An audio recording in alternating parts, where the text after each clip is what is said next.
Bloomberg Audio Studios. Podcasts, radio, news. Coming up, it's the Davos of the automotive world. I don't think there's a better way to promote your brand. To win here, I think it's bigger. One word: perform. Bloomberg's Hot Pursuit goes inside the action, giving you exclusive access to the world's most grueling endurance race. Welcome to the 24 Hours of Le Mans.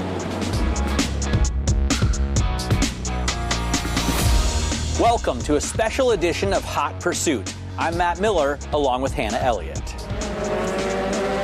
We're in Le Mans, France for the legendary 24 Hours of Le Mans, one of the most prestigious, challenging, and historically significant races in motorsport. Le Mans isn't just about speed, it's about survival. The 24 Hours of Le Mans is part of the Automotive Triple Crown, alongside the Monaco Grand Prix and the Indianapolis 500. It's a grueling endurance test that has attracted top-level executives and business titans as a destination for networking and deal-making. And those pilots who survived across the finish line win sporting glory and a permanent place in the history books. For over a century, Le Mans has been the ultimate proving ground for what cars and car companies are made of. We sat down with Ford CEO Jim Farley and Aston Martin CEO Adrian Hallmark to talk about the ROI of motorsport. For us, the biggest is off-road market. We have, almost 20% of a global profit coming from our enthusiast off-road products. And we race at Dakar, we race at Baja, we race at King of the Hammers. That's a big thing. I don't think there's a better way to promote your brand. Look what Ford winning in '66 at Le Mans did for Ford Motor Company. It made us a global company. We're an American company, but that moment changed us completely. And that's why we're going back in 27 to take on Ferrari and take on Porsche. We think we have the technology, but also the tech transfer, software, battery tech, aerodynamics. It's different than the 70s, but the tech transfer over to our road cars is immediate. You'll see hundreds of Ford engineers here who will be working on Monday on our road cars. And it's really important tech transfer. But we do it, I think, as smart as we can. And maybe as a racer, I'm more sensitive about wasting money on racing. And we challenge ourselves to be really smart. I think we've done a great job with the off-road, the Raptors, the Tremors, all the Broncos. I think that's been, frankly, some of the smartest investment we had in racing. You say you're an American company. You've touted yourself as literally the most American car maker. 80% of the cars that you sell in America are made there. Donald Trump was saying maybe he's going to go after even higher auto tariffs. While you've said in the past that causes cost and chaos, does it also kind of help you because no one else makes as many cars as you do in America? Well, for Ford, this is a moment for us. We have employee pricing out there. We gained a couple points of share year over year. A lot of Americans are shopping Ford because now they're starting to think, hey, half the cars in the U.S. are imported. And if all the car companies were like Ford, there'd be 15 new factories in the U.S., 1 million new jobs. I think a lot of Americans are starting to pay attention to where these cars come from. And for us, yes, I think Donald Trump's policies, especially around the Asian countries where, they've supported with subsidies, direct or indirect, for their automobile industry. This is a great thing. We have to sort out this Mexico-Canada thing because we need to keep the vehicles affordable in the U.S. And there's actually a lot of parts we can't even make in the U.S. And so we have to kind of sort out what role does Mexico and Canada have in our North America market from a supply chain and manufacturing, keep the vehicles affordable. And that's something that we're talking to the administration. We found the administration to be very positive to work with. They want to help companies like Ford that did the right thing for Americans, but we have more work to do. In terms of what the administration's been trying to do with China, are you satisfied with the rare earth minerals that you have access to? I know that you had to slow down production in the past. Have you been able to secure the amount of magnets that you need? It's day to day. It's day-to-day. These high-powered magnets, the raw materials for them only come from certain places in the world. They're all processed in China, and they go in your speakers and your auto system. They go into your motors for your wipers and your seats. They're all over our F-150, for example. We have applications in MOFCOM. They're getting approved one at a time. You know, we're educating the administration. We're educating the Chinese leadership about how important these jobs in the Midwest are that are dependent. We have had to shut down factories. It's hand to mouth right now. The electric business, though, I would imagine also is dependent on, in some sense, higher gas prices. I drove your Lightning. It was fantastic. Spent a week in it. I've driven the Mach-E for a couple weeks, and one of the great pleasures is you don't ever have to go to a gas station, right? Yes. How are those businesses doing right now? Because you've taken such big losses there and maybe slowed down in terms of your progress into EVs. Yeah, we've really changed because we're thankful. We've been number 2 to Tesla for 3 years in the U.S. Because we spent our capital like 5-6 years ago, and all that product's been out for 4 years that you mentioned. So we've learned a ton. Now we've changed our capital allocation for EVs. We've reduced the spending, changed the battery chemistry a lot to focus on more profitability. We've gone down market and mostly in commercial. Those are the only markets where we think in the U.S., you know, an 8-7% of the industry is going to make sense for EV, where you can actually make money. And the EPA requirements have a big impact on the EV investments by OEMs. During the last several years, you know, we had to kind of sell like 15 to 20% of our mix to be EVs, both for the ZEV states, California, Colorado, New York, but also, you know, to meet the national tailpipe emissions. And so what's happened, interestingly, the total number of EVs in the U.S. has grown, but the total revenue has not changed in 3 years because the prices have come down equal to the volume going up. So the EV market has not been growing for 3 years if you look at total revenue. Everyone looks at unit volume. Don't look at that. Look at the price and the volume. And I think we now have a good strategy going forward. A lot of our competitors are just investing for the first time. And good luck if you're selling an $80,000 SUV electric vehicle. We've invested a lot in hybrid. We are really successful with our truck hybrids. The best-selling vehicle in the U.S. for 47 years has been the F-150. 25% of those customers now buy hybrid, and a lot of it is exportable power. You can run your house for 6 days with an F-150 hybrid now, and the others don't offer that at all. Aston Martin CEO Adrian Hallmark. Talk a little bit about what the brand gets out of the race. Obviously, this is an iconic race. What do you get from it as a company? I think if you compare it with our Formula One activity, the media coverage is a fraction of the pure global awareness that F1 gets. But if you look at people that are interested in high-performance vehicles, it's much more relevant. So it's a smaller audience, but it's almost self-selecting because most people that buy supercars, hypercars, sports cars, they love endurance racing. Why? I've used the stats we all have before. Until Formula One got a lot bigger in terms of number of races per year, when it was only 16 races, that's exactly the same as a 24-hour race. So Le Mans is the same as a full season of Formula One back 10 years ago, and faster. So from a technical challenge point of view, a people challenge point of view, it's got to be the most demanding, incredible sport in motorsport.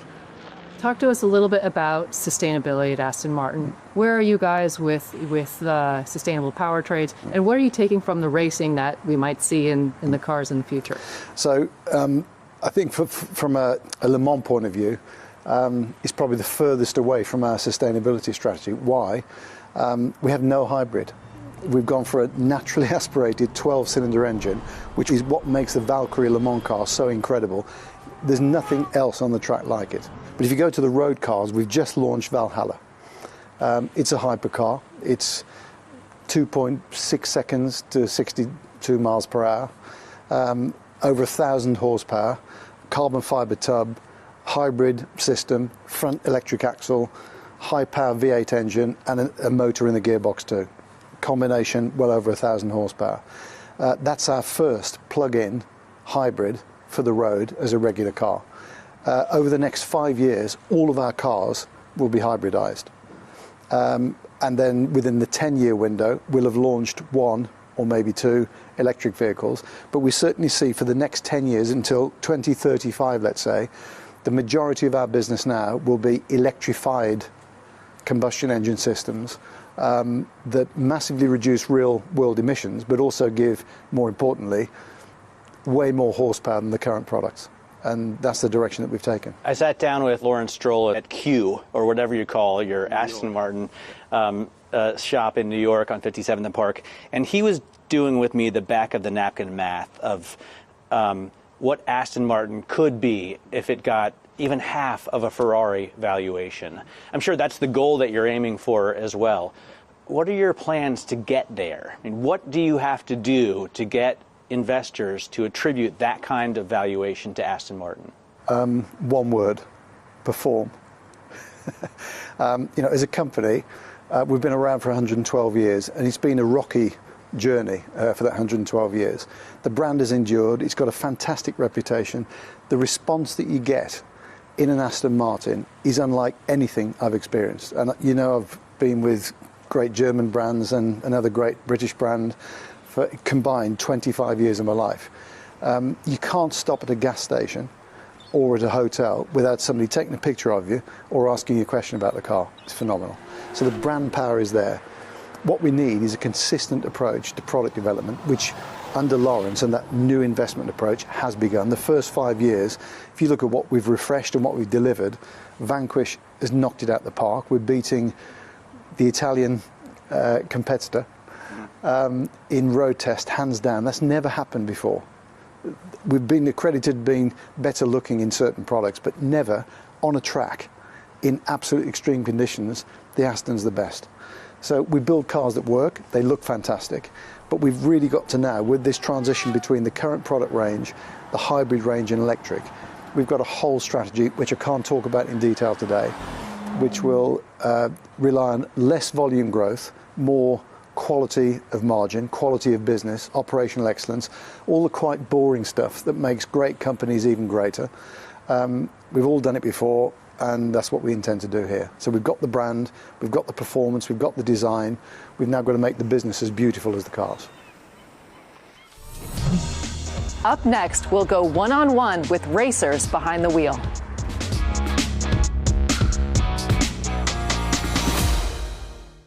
Welcome back to a special edition of Hot Pursuit. I'm Hannah Elliott, along with Matt Miller.